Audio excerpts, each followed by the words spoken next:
শুনতে খারাপ শোনা যায় যে কুত্তা আনবে, কিন্তু কুত্তায় তো মানুষের নিরাপত্তার ক্ষেত্রে বেইমানি করে না, সারা রাত না খায়া মালিকের বাড়ি পাহারা দেয়।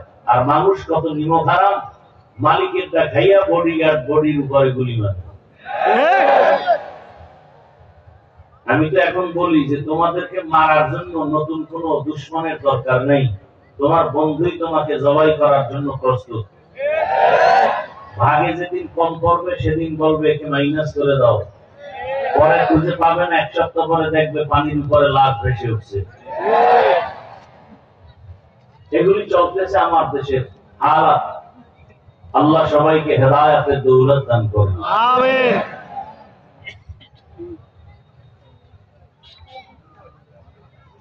তো যুবকদেরকে বলছি, দুইটা মরণাস্ত্র যুবকদের হাতে।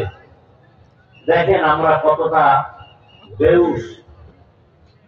এখানে প্রত্যেকটা, বিশেষ করে যুবকদেরকে বলছি, প্রত্যেক যুবক চায় আমি বেশি দিন হায়াত পাই, বেঁচে থাকি এবং